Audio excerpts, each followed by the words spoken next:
When the OnePlus Pad 2 launched earlier this year, it was the most affordable Snapdragon 8 Gen 3 device in India. Well, after 3 months, it still is.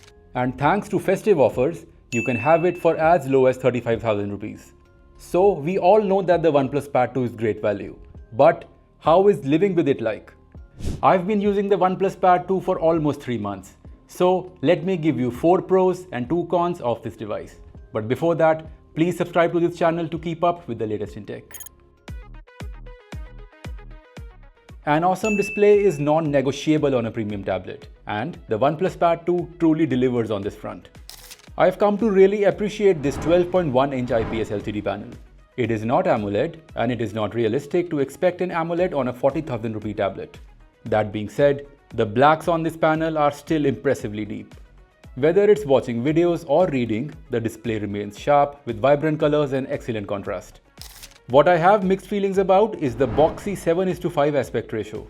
It works wonders for using productivity apps in landscape mode since there is a lot more real estate to work on. But when watching widescreen content, those thick black bars are hard to miss. Now, let's move on to those stereo speakers. The 6 speakers deserve a shout out here because they sound fantastic. The bass and instrument separation are impressive for a tablet at this price. Whether it's watching YouTube or tuning into podcasts, the sound quality remains immersive, making this one of the Pad 2's standout features. The third thing I love about this tablet is how good and affordable its accessories are.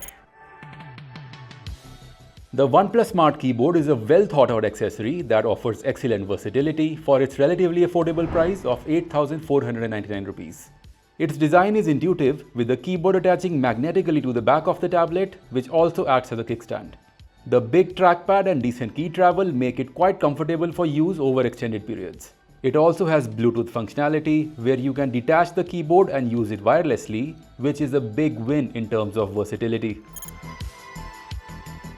The Stylo 2 is also quite fun. It has built-in haptic feedback that adds a level of immersion, which makes it feel more like writing or drawing on paper. The soft leather-like texture of the stylus feels premium, and at 5,499 rupees, it is also great value. Finally, let's not forget about how convenient that 67-watt fast charging is. It charges the big 9510 mAh battery on this tablet fully in just over 1.5 hours. That makes it faster than many smartphones out there. Plus, the Indian variant of the Pad 2 comes bundled with a charger.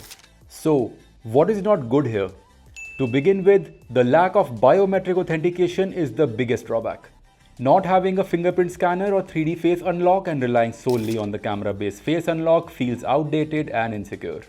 Next up, let's talk about software optimizations. Don't get me wrong, the look, feel and speed of Oxygen OS is great. For example, App Dock, split screen functionality and the ability to run 3 apps simultaneously have come in handy for productivity for me. But as I've used the tablet more, I've noticed that not all system apps support split screen. This is frustrating when you're trying to make the most out of the large screen. And while Android on tablets has improved, iPadOS is still ahead in terms of app quality and optimization. And within Android, Samsung's DeX mode is still unparalleled in terms of productivity enhancement. So yeah, while the software on this thing is pretty good for light tasks, Samsung and Apple still outshine it when it comes to more serious work. In the end, the OnePlus Pad 2 stands out with its amazing price to performance ratio. It is a great choice not just for media consumption, but also for light work and book reading. Its well-priced accessories further add to its appeal. While those seeking a laptop replacement should consider Samsung or Apple, the OnePlus Pad 2 is still perfect for most casual users. I really hope you found this long-term review helpful. If you've got any more questions, please drop them down in the comments. And as always, please subscribe to TechHook.